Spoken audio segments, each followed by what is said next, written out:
Le Seigneur soit avec vous. Évangile de Jésus-Christ selon saint Luc. Gloire à toi, Seigneur. En ce temps-là, Jésus disait à ses disciples, « Restez en tenue de service, votre ceinture autour des reins et vos lampes allumées. Soyez comme des gens qui attendent leur maître à son retour des noces, pour lui ouvrir dès qu'il arrivera et frappera à la porte. Heureux ces serviteurs-là que le maître, à son arrivée, trouvera en train de veiller. Amen, je vous le dis. C'est lui qui, la ceinture autour des reins, les fera prendre place à table et passera pour les servir. S'il revient vers minuit ou vers 3 heures du matin, et qu'il les trouve ainsi, heureux sont-ils. Vous le savez bien. Si le maître de maison avait su à quelle heure le voleur viendrait, il n'aurait pas laissé percer le mur de sa maison. Vous aussi, tenez-vous prêts. C'est à l'heure où vous n'y penserez pas que le Fils de l'homme viendra. Acclamons la parole de Dieu.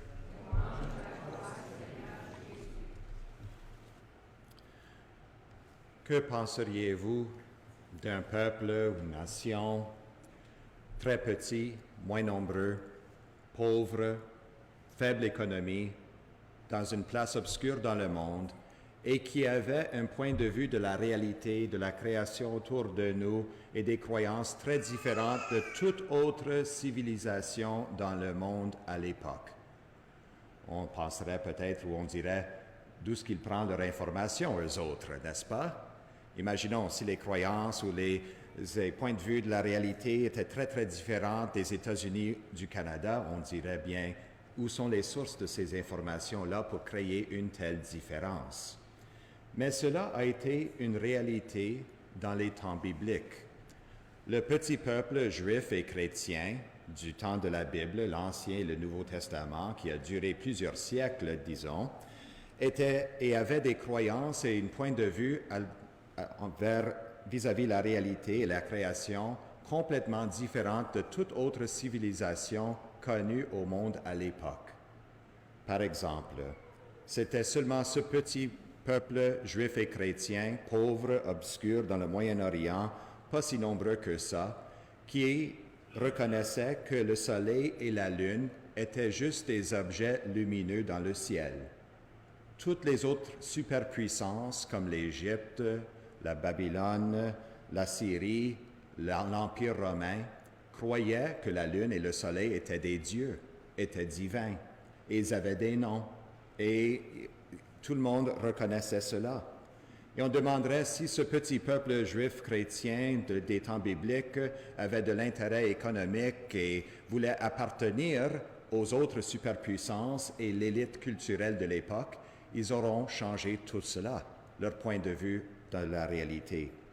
Mais la Bible, la révélation de Dieu, leur a donné d'autres informations. Dieu a créé le soleil et la lune. Ce sont des objets lumineux. C'était seulement ce petit peuple juif chrétien qui ont su que l'univers a été créé, avait un début, et l'univers aura un fin aussi. Cette croyance-là n'était pas déterminée avant 1950-60, avec les connaissances scientifiques de la théorie du Big Bang. Et qu'au début, il y avait une explosion de lumière, il y avait un début de l'univers, et il y aura aussi une fin, la fin des temps. Voici qu'a dit le récipient du lauréat du prix Nobel en 1978, le scientifique Arno Penzias, lorsqu'ils ont découvert les ondes, l'écho de la création du monde, de l'univers, qui a fourni une solide fondation pour le commencement de l'univers. Nos meilleures données, dit-il, dont nous disposons sont exactement ce que j'aurais prédit si j'avais seulement la Bible dans mes mains. Mais il faut être certain et reconnaissant que la Bible n'est pas un livre scientifique et le but de la Bible n'est pas pour expliquer des questions scientifiques ou de toute la réalité autour de nous, mais plutôt pour nous faire entrer dans une relation avec Dieu, pour recevoir la foi et grandir dans une amitié avec le Seigneur. Mais néanmoins, la Bible la révélation, la foi que Dieu a manifestée et partagée avec nous dans l'Écriture sainte et dans notre foi, notre vie chrétienne, nous permet de voir un point de vue de la réalité qui était extraordinaire à l'époque, et peut-être même pendant notre temps aussi. Parce que c'était juste ce peuple juif chrétien des temps bibliques qui reconnaissait et croyait que chaque être humain était créé égal dans les yeux de Dieu, et que les empereurs, les rois et les reines, oui, ils avaient des tâches importantes dans la société, mais ils n'étaient pas des super-humains et des dieux à louer. C'étaient les hommes et les femmes créés égales dans l'image et la ressemblance de Dieu. Et toutes les autres superpuissances et civilisations ne croyaient pas cela. Il y en avait qui croyaient que les hommes étaient supérieurs aux femmes, il y en avait d'autres qui pensaient que les empereurs et les rois et les reines étaient divins, et les autres personnes qui travaillaient la terre et labouraient étaient moins humains. Il y avait toutes sortes d'échelons comme cela. Mais la Bible, la foi, nous a révélé quelque chose de bien au contraire. Notre deuxième lecture d'aujourd'hui est une belle histoire de la foi, une belle explication de c'est quoi la foi. Et j'adore prêcher sur cette deuxième lecture chaque fois que ça remonte et se présente à nous dans le lectionnaire du dimanche. Ça nous donne la définition de la lettre aux Hébreux suivante de c'est quoi la foi. La foi est une façon de posséder ce que l'on espère, un moyen de connaître des réalités qu'on ne voit pas. Comme c'est difficile à décrire c'est quoi l'amour ou c'est quoi l'espérance, c'est aussi difficile à définir c'est quoi la foi. Il y a différents angles et perspectives à prendre pour cela. Mais deux angles ou perspectives que nous pouvons ressortir de cette deuxième lecture sont les suivantes. En premier, que la foi est une manière de connaître. C'est une façon de penser, c'est une façon de recevoir des connaissances. Comme j'ai cité avec les exemples des peuples bibliques de l'Ancien et du Nouveau Testament, les racines de notre foi judéo-chrétienne. On voit que la foi ne va pas contre la raison, ne va pas contre la logique, mais la dépasse.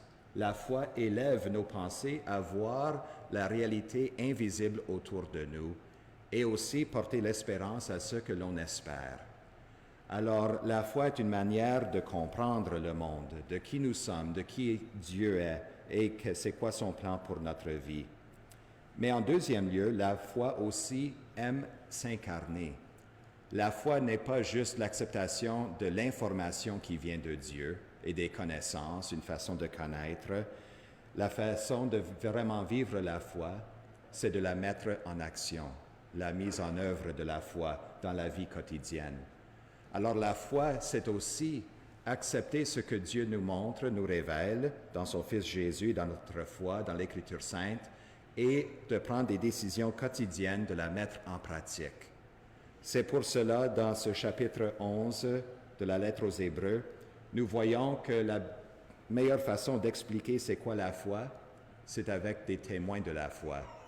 Et nous avons entendu deux témoins dans la lecture d'aujourd'hui, Abraham et Sarah. Parce que les autres voient, ils ont reçu de l'information de Dieu, la révélation de c'est quoi le plan de Dieu, le plan que Dieu a pour leur vie, mais ils ont aussi choisi et décidé de la mettre en pratique. C'est ça, et c'est tellement important que notre foi devrait influencer chaque aspect de notre vie, que tout notre être est impliqué dans l'acte de foi. Abraham se dirige vers le pays que Dieu lui indiquera. C'est ça l'information que Dieu a donnée à Abraham. Quitte ton pays, ton bétail, ta famille, ta parenté, et tu iras à la terre que je t'indiquerai. C'est pas beaucoup d'informations, ça. Mais Abraham a basé tout son avenir, son être, sur cette révélation, sur cet appel que Dieu lui a donné. Et bien qu'il n'a pas reçu toute la terminaison de cette promesse-là dans sa vie humaine, cela a été effectué pour des générations à suivre. Dieu était fidèle à ses promesses à Abraham. Aussi le personnage de Sarah, sa femme. Grâce à la foi, nous avons entendu dans la lecture, Sarah, elle aussi, malgré son âge, fut rendue capable d'être à l'origine d'une descendance parce qu'elle pensait que Dieu est fidèle à ses promesses. Dans sa vieillesse, Sarah avait confiance et foi en Dieu, qui il était pour accomplir la promesse qu'elle sera une maman. Et son fils sera le début d'une descendance plus nombreuse que le sable sur la plage autour des mers. Prendre des décisions dans notre foi sont tellement importantes et ça commence chaque jour.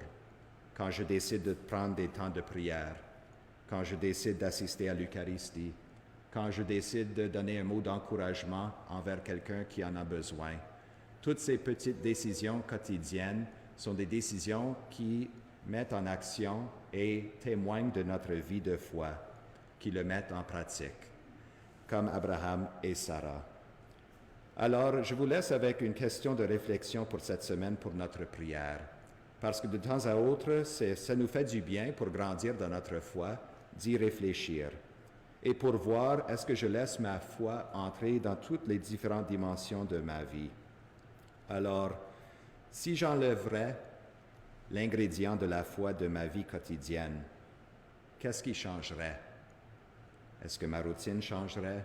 Est-ce que ma façon d'agir changerait? Ou est-ce que ça demeurerait le même?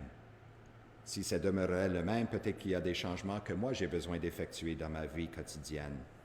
Ou si je retirais la foi de ma vie, est-ce que ma vie aurait un sens? Si on retirerait la foi d'Abraham et Sarah, leur vie était presque absurde.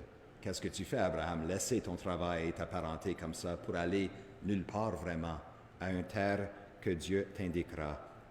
Toute leur vie était basée et penchée comme base et fondation avec leur foi en Dieu. Que notre vie soit basée sur cette belle fondation de foi que Dieu lui-même nous a montrée.